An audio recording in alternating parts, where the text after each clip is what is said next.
After 10 years together, my wife suddenly became too tired for intimacy. One night, she took a shower, and her phone buzzed. Last night was incredible. I can't stop thinking about you. My hand shook as I typed. Me neither. Let's meet tonight. An hour later, I stood in the shadows and watched as my wife ran into his arms. My chest tightened, but I wasn't alone. The person standing next to me had a secret of their own that would shatter her world. All right, here goes. This is the hardest thing I've ever written, but I need to get it off my chest. Maybe someone out there has been through the same thing. I, 42 male, have been married to my wife, Sarah, 39 female, for 10 years. We live in Chicago. We met at a mutual friend's barbecue in Wicker Park, and things just clicked from day one. She was smart, had a great laugh, and made me feel like the most important guy in the world.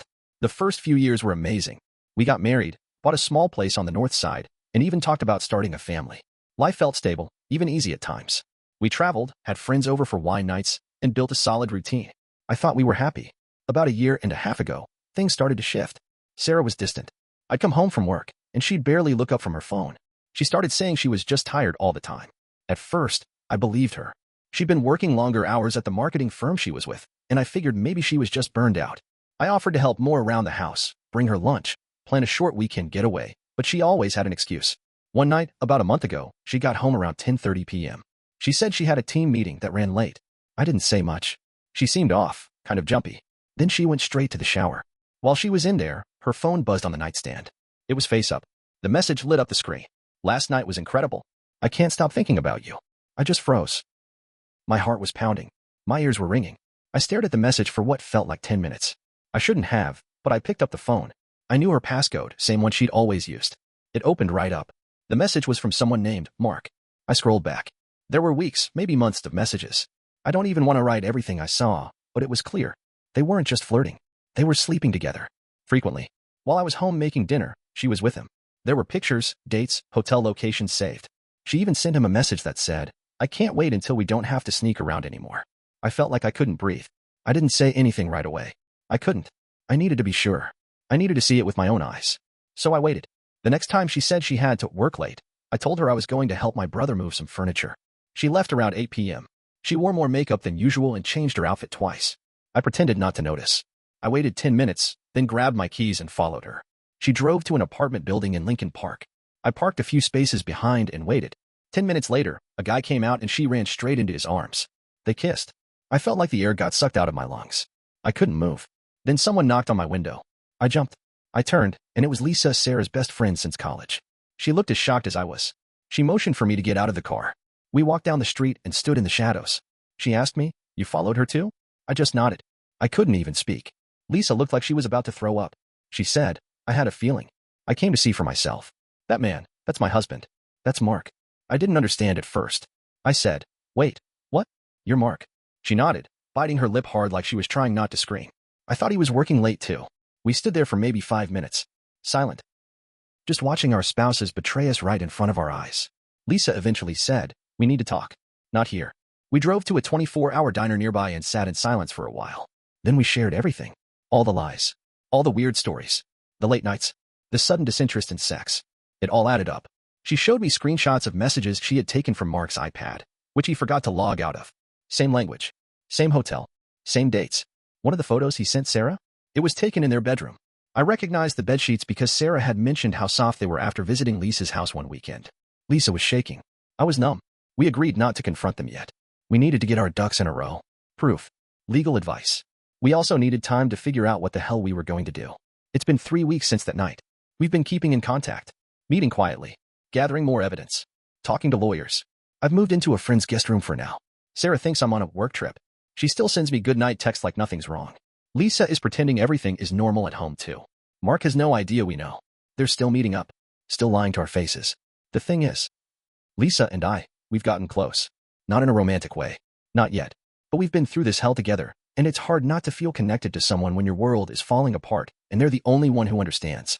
I don't know what's going to happen next. I'm writing this now because I feel like I'm walking a tightrope. The confrontation is coming, and it's going to blow everything up. I'm just not sure how much longer I can keep pretending. Okay, so a lot has happened since my last post. I didn't expect so many people to read this, or the number of DMs I'd get. Thank you to everyone who shared your own stories or just told me I wasn't crazy. It meant more than I thought it would. Now for the update. Things are spiraling. Last Thursday, I came back home. Not because I missed Sarah, but because I needed to put on the act. I told her the work trip got cut short and she seemed a little surprised but covered it with a smile. She hugged me like nothing was wrong, asked me how the trip went, kissed me. I had to fight every muscle in my face not to flinch. I noticed something though, her behavior shifted. She was being too nice.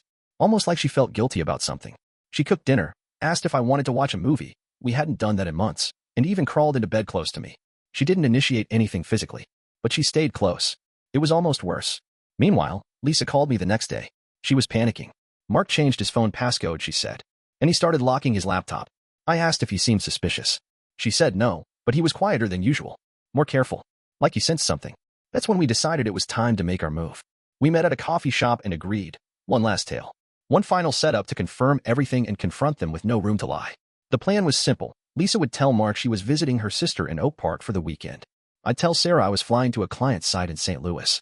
We'd both leave our homes around the same time on Friday evening. But instead of going anywhere, we'd meet at a spot in Gold Coast, near the hotel Mark had used a few times according to his messages. And we waited. Sure enough, about 2 hours later, Sarah walked into the lobby. 10 minutes later, Mark followed. They didn't even try to hide it. He hugged her. She smiled like a teenager sneaking out of the house. Lisa was shaking so bad I thought she might pass out. We waited until they got the room key. Watched them go up. Then something happened we didn't expect. As we turned to leave, I saw someone across the street snapping pictures of them too. At first, I thought it was a private investigator. But then the guy walked right up to me. He looked angry. Mid-30s, beard, wearing a Cubs hoodie. You tracking her too? He asked. I blinked. Excuse me. He pointed up at the hotel. That woman. Sarah. I know her. You her husband?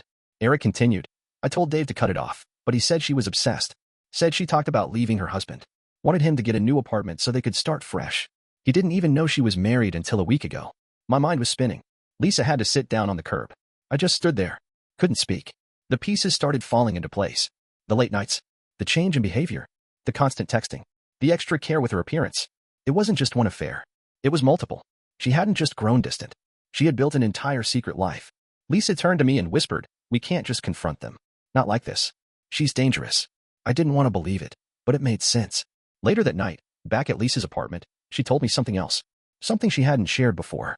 A few months ago, Sarah had borrowed her laptop. Nothing unusual. They used to share devices all the time. But ever since then, Lisa said her emails started disappearing. Contacts missing. One of her work files, sensitive stuff, was leaked to a client early, causing a massive embarrassment at her job. She never thought Sarah would do that.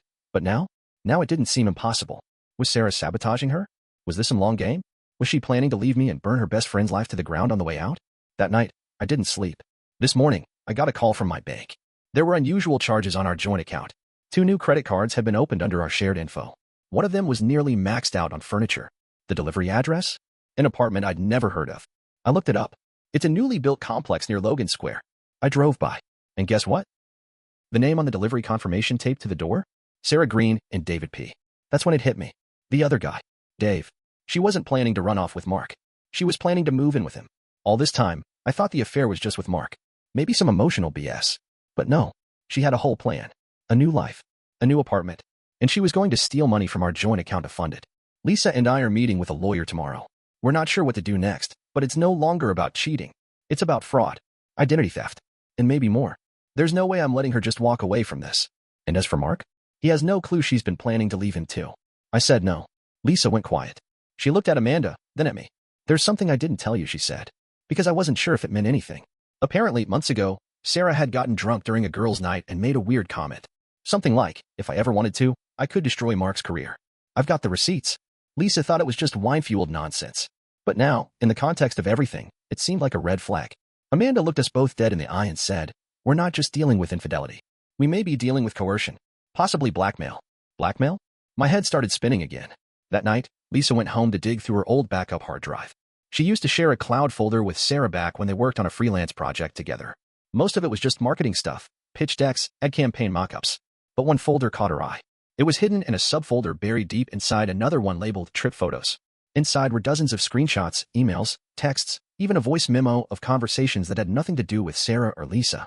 They were between Mark and someone from his office. A female intern. Very flirty. Some of the messages were borderline inappropriate. A few were straight-up HR nightmares. Lisa looked at the dates. These messages happened before the affair with Sarah began. She called me right away.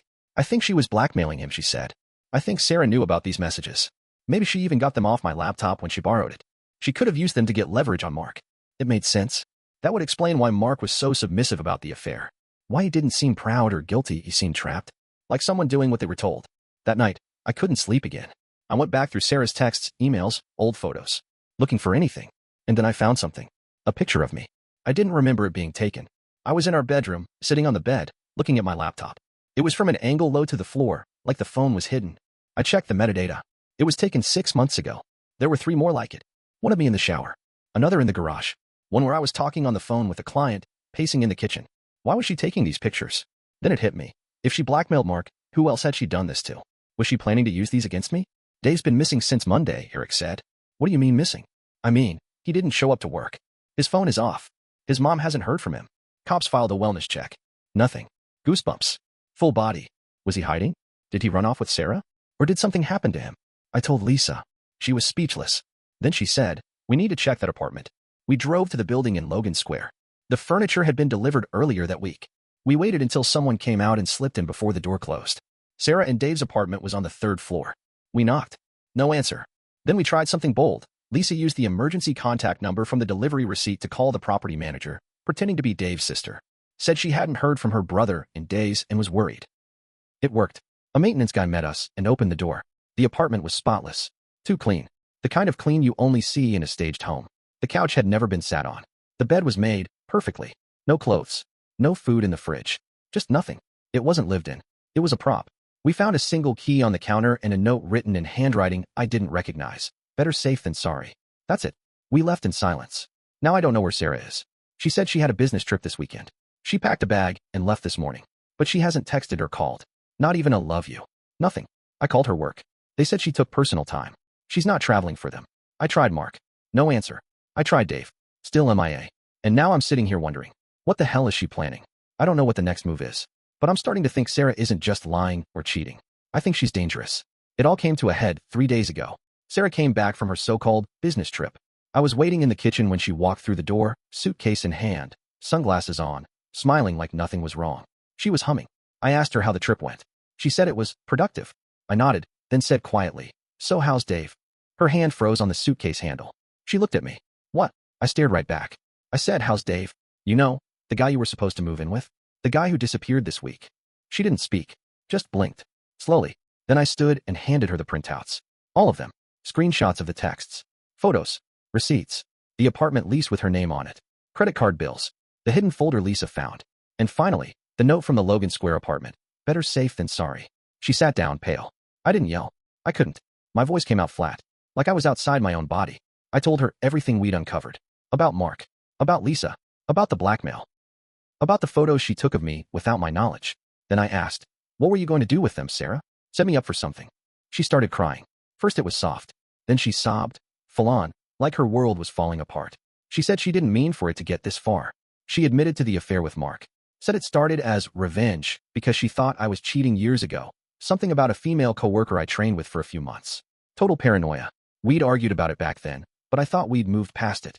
Then she admitted she started seeing Dave after things with Mark got complicated. And yes, she'd planned to move in with Dave. Said she loved him, but he ghosted her 3 days ago. Said he just disappeared. She called him 12 times. No answer. Sent dozens of messages. No response. I think he found out about Mark, she said through tears. I think he realized I was lying. Then came the bomb. She whispered, I wasn't trying to ruin you. I was scared. I knew if you found out, I'd lose everything. So she was planning to use those pictures. Not to frame me, but to make it look like I was unstable, paranoid, even threatening. Just enough to keep the upper hand in a divorce. To get the house, the money, custody of our dog. I was desperate, she said. I didn't know what to do. Then Lisa walked in. I had told her earlier to come by. She stood there in the doorway, looking at Sarah like she was a stranger. Sarah looked up at her, red-eyed. Lisa didn't speak. Just held up her phone. She had called Mark. She put him on speaker. What do you want? Mark's voice crackled through. Lisa said, tell Sarah where Dave is. Silence. Then Mark said quietly, he left. For real. Said he was done. That she was manipulating everyone. He told me everything. About the second phone. About the money she took from both of us. Sarah looked like she got punched in the stomach. Mark continued, he's not coming back. He said if she tries to contact him again, he's getting a restraining order. Lisa hung up. Sarah crumbled. Fell to the floor sobbing. I didn't go to her. Neither did Lisa. That was the peak. The moment everything collapsed. Lisa looked at me. We're done here, she said. Then she walked out. I stood in that kitchen for a long time. Sarah sat crying, muttering things I couldn't make out. Eventually, she looked up and said, I didn't mean to lose everything. I told her calmly, you didn't just lose everything, Sarah. You destroyed it. She begged me not to leave. Said she'd go to therapy. That it was all a mistake. That she was sick, confused, scared. She tried to hug me. I stepped back. I don't even know who you are, I said. I grabbed my things and walked out. That night, I slept at my brother's place. The next day, I filed for divorce. Sarah's lies caught up with her quick. Lisa filed a report with her workplace about the stolen data. Sarah was suspended pending an investigation. There's talk of charges. I'm not holding my breath, but karma has a way of doing what it needs to. Mark left town. Lisa says he moved in with his sister in Milwaukee. Wants a clean break. As for Dave, he's staying away. I don't blame him. It's been a few weeks since the confrontation. I moved into a small place in Ravenswood. Just me and our dog, Milo. Yes, I kept him. Sarah didn't even fight me on it. I think she knew she didn't deserve him. Lisa and I talk sometimes. Not like before. We're both trying to heal. We went through hell together, but we're giving each other space. I still wake up some nights angry. Or numb. Or just tired. But then I walk Milo. Drink my coffee. Go to work. Life keeps going. Even when you don't want it to. People don't just cheat on you. They lie to themselves first. Then to everyone else. And sometimes, they're not trying to hurt you. But that doesn't mean they won't. I gave someone 10 years. And she burned it down for attention, control, and a new life she never even got to live. I'm not the same person I was. But maybe that's not a bad thing. Am I hopeful? Not yet. But I'm not broken either. And that's a start.